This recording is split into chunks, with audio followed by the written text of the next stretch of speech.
गेली भूर रोपे, भूर गेली. चिप्स घ्या, चिप्स घ्या, चिप्स घ्या.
आम्ही आता त्र्यंबकेश्वरच्या दर्शनासाठी एक तासापासून लाईनीमध्ये उभे आहोत.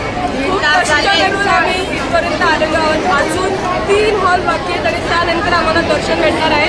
गाईस तुम्ही इथं बघू शकता टीव्हीमध्ये थोडंसं दर्शन स्टॉप झालेलं आहे, म्हणजे त्या लोकांनी दरवाजाच बंद केलेला आहे. आम्ही बाप्पा पण थकलेत कधीपासून सगळ्यांना दर्शन देऊन, आणि आम्ही पण इथे गाणं बिणं म्हणून फुल आमचा एन्जॉयमेंट मध्ये आम्ही चाललोय. बाय, भेटूया दर्शनानंतर. अंकलच्या रसाच ब्लॉग को लाईक करो, सबस्क्राइब करो.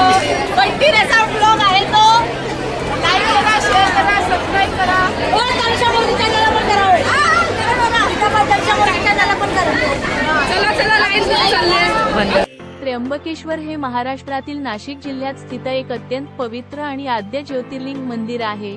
हे ठिकाण भगवान शिव आणि गोदावरी नदीच्या उगमस्थानासाठी जगभर प्रसिद्ध आहे. स्थान व अंतर. स्थान ब्रह्मगिरी पर्वताच्या पायथ्याशी नाशिकपासून पश्चिमेला साधारण 28 ते 30 किलोमीटर अंतरावर आहे. मंदिराचे धार्मिक महत्त्व. 1. ज्योतिर्लिंग हे देशातील 12 ज्योतिर्लिंगांपैकी एक आहे. 2. त्रिमूर्ती स्वरूप. या ज्योतिर्लिंगामध्ये ब्रह्मा, विष्णू आणि महेश, शिव या तिन्ही देवतांचे प्रतीक म्हणून 3 छोटी लिंगे आहेत. आणि 3. गोदावरी उगम. मंदिराच्या अगदी जवळून दक्षिण गंगा म्हणून ओळखली जाणारी गोदावरी नदी उगम पावते. इतिहास आणि वास्तुकला. बांधकाम. सध्याचे भव्य मंदिर तिसरे पेशवे बाळाजी बाजीराव नानासाहेब पेशवे यांनी 1755 ते 1786 च्या दरम्यान बांधले. या मंदिराचे बांधकाम पूर्ण होण्यास सुमारे 31 वर्षे लागली आणि त्यावेळी त्याला 16 लाख रुपये खर्च आला होता. रचना. काळ्या पाषाणात बांधलेल्या या मंदिराला 4ही दिशांना भव्य प्रवेशद्वारे आहेत आणि मंदिराच्या आवारात एक सुंदर दीपमाळ आहे.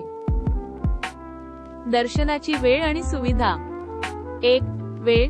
मंदिरामध्ये दर्शनाची वेळ साधारणपणे सकाळी 7 ते रात्री 8 अशी असते. 2. विशेष पूजा. येथे कालसर्प शांती, नारायण नागबली आणि त्रिपिंडी श्राद्ध यांसारख्या धार्मिक विधींसाठी भाविक मोठ्या संख्येने येतात. आणि 3. निवास. देवस्थान ट्रस्टतर्फे भाविकांसाठी भक्तनिवास आणि भोजनालयाची व्यवस्था केली जाते. अधिक माहिती. ऑनलाईन पूजा नोंदणी किंवा भक्तनिवासाच्या बुकिंगसाठी तुम्ही अधिकृत त्र्यंबकेश्वर देवस्थान ट्रस्ट संकेतस्थळाला भेट देऊ शकता.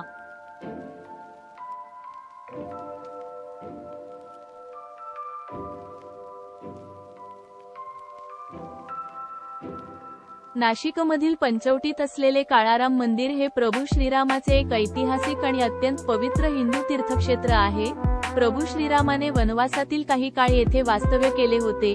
येथील प्रभू श्रीरामाची मूर्ती काळ्या पाषाणाची असल्याने या मंदिराला काळाराम असे म्हणतात. महत्त्वाची माहिती आणि वैशिष्ट्ये. 1. इतिहास आणि बांधकाम. हे मंदिर 1782 मध्ये पेशव्यांचे सरदार रंगराव ओढेकर यांनी बांधले. याचे बांधकाम पूर्ण होण्यासाठी सुमारे 12 वर्षे लागली आणि यासाठी 2000 कारागीर कार्यरत होते. 2. मूर्ती. मंदिराच्या गर्भगृहात प्रभू श्रीराम, माता सीता आणि लक्ष्मण यांच्या काळ्या पाषाणातील मूर्ती आहेत. 3. सामाजिक महत्त्व. हे मंदिर भारताच्या सामाजिक सुधारणा चळवळींचेही एक प्रमुख साक्षीदार आहे. 2 मार्च 1930 रोजी डॉक्टर बाबासाहेब आंबेडकर यांच्या नेतृत्वाखाली येथे ऐतिहासिक काळाराम मंदिर सत्याग्रह झाला होता. 4. रचना. संपूर्ण मंदिर काळ्या दगडात नागर शैलीत बांधले आहे. मंदिराभोवती 17 फूट उंच तटबंदी असून मुख्य कळस सोन्याने मढवलेला आहे. आणि 5. स्थान. हे मंदिर जुन्या नाशिकमधील पंचवटी परिसरात गोदावरी नदीजवळ आहे. अधिकृत माहिती आणि दर्शन पासच्या नियोजनासाठी तुम्ही श्री काळाराम मंदिर संस्थान या अधिकृत संकेतस्थळाला भेट देऊ शकता. भविष्यात काळाराम मंदिराच्या दर्शनाचे नियोजन करत असल्यास किंवा पंचवटी परिसरातील इतर पर्यटन स्थळांविषयी माहिती हवी असल्यास मला नक्की सांगा.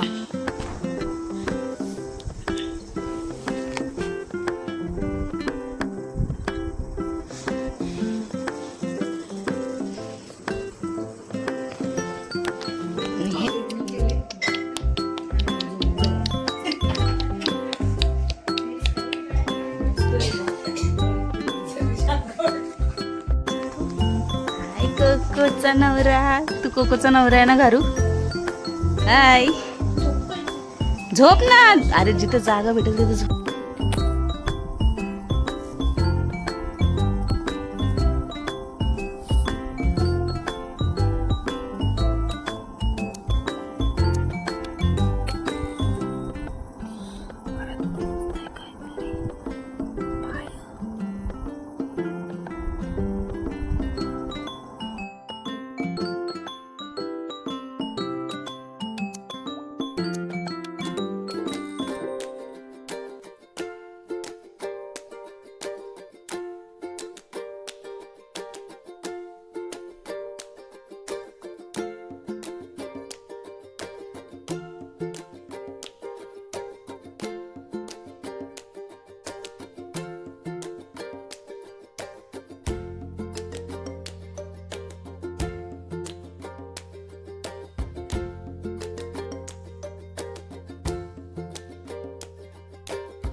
महाराष्ट्रातील 3.5 शक्तिपीठांपैकी अर्धपीठ म्हणून ओळखली जाणारी सप्तशृंगी माता हे अत्यंत जागृत देवस्थान आहे.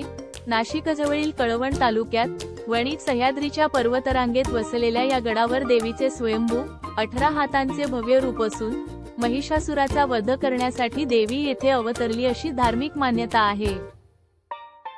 गडाचे मुख्य धार्मिक व ऐतिहासिक महत्त्व पुढीलप्रमाणे आहे. 1. अर्क शक्तिपीठ. महाराष्ट्रातील 3.5 शक्तिपीठांपैकी कोल्हापूर, तुळजापूर, माहूर सप्तशृंगी देवीला अर्कपीठ मानले जाते. तिला महाकाली, महालक्ष्मी आणि महासरस्वतीचे त्रिगुणात्मक रूप समजतात. 2. स्वयंभू मूर्ती. येथील देवीची मूर्ती सुमारे 8 फूट उंच असून ती स्वयंभू व पाषाणात कोरलेली आहे. या 18 भुजा देवीच्या प्रत्येक हातात वेगवेगळी शस्त्रे आहेत. 3. पौराणिक महत्त्व. रामायणात उल्लेख असल्यानुसार रावणाशी युद्ध करताना लक्ष्मण मूर्छित पडले तेव्हा हनुमंताने आणलेल्या द्रोणागिरी पर्वताचा काही भाग येथे पडल्याची आख्यायिका आहे. तसेच श्रीराम व सीता यांनी वनवास काळात या देवीचे दर्शन घेतल्याचे मानले जाते. आणि 4. शिवालय तीर्थ व कुंड. गडावर शिवालय तीर्थ, कालीकुंड आणि सूर्यकुंड आहेत. या पवित्र कुंडांमधील पाण्याने देवीला स्नान घालण्यात येते. महत्त्वाची माहिती. 1. स्थान. नाशिकपासून साधारण 55 ते 60 किलोमीटर अंतरावर, समुद्रसपाटीपासून सुमारे 4659 फूट उंचीवर. 2. पायऱ्या. गडावर जाण्यासाठी मुख्य नांदुरी गावाकडून सुमारे 450 ते 500 पायऱ्या आहेत. आणि 3. नवरात्रोत्सव. चैत्र आणि अश्विन नवरात्रीत येथे प्रचंड जनसागर लोटतो आणि भाविक मोठ्या नवसाने देवीच्या दर्शनाला येतात. सप्तशृंगी गडाच्या अधिकृत माहितीसाठी व दर्शनाचे नियोजन करण्यासाठी आपण श्री सप्तशृंगी माता देवस्थान ट्रस्ट या अधिकृत संकेतस्थळाला भेट देऊ शकता. मस्त असा सीन आहे. सगळे फोटो काढायला निघाले.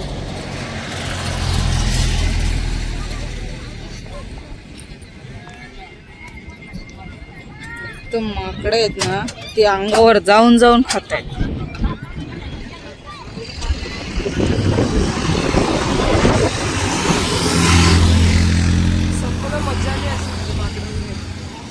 आम्ही इथनं लय मजा घेतली.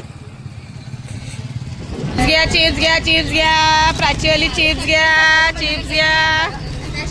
या आमच्या पोरी चिप्स घ्यायला थांबल्यात, कारण की पनवेलला हे काय असं भेटत नाही. असलं प्रकार ॲस्थेटिक प्रकार पनवेलला भेटत नाही, ते इथं घ्यायला आलेले आहेत. आणि या पोरी अशा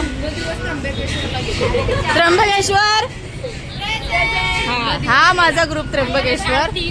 1 2 3 चौथी इथं आहे प्रेझेंट. हा बाकीच्या या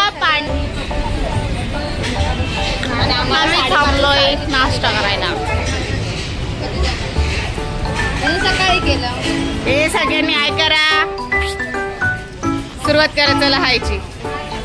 सर हाय करा हो सर. सर संपदा हाय कर. ए अंकिता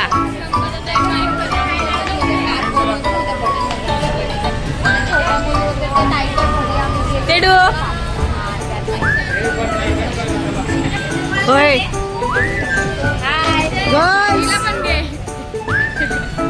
सायली हाय कर. गर्ल्स लवकर लवकर. आता आमचा नाश्ता संपलाय, आम्ही चाललो. पण मी राहिली हाय करायची.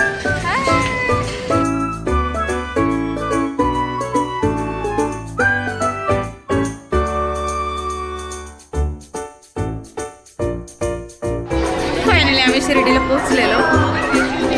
जेवण वगैरे आमचं झालंय. हे सगळे आता बसले जेवून निवांत. आता आम्ही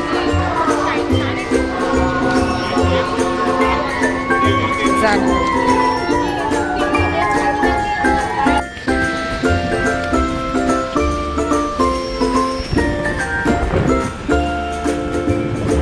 हो सर एकदम टकाटक. सरांनी पण चेंज केलेलं आहे. अर्ध्या बोरी सगळ्या चेंजिंगला गेल्यात. आम्ही आपलं तेच किसे बिडी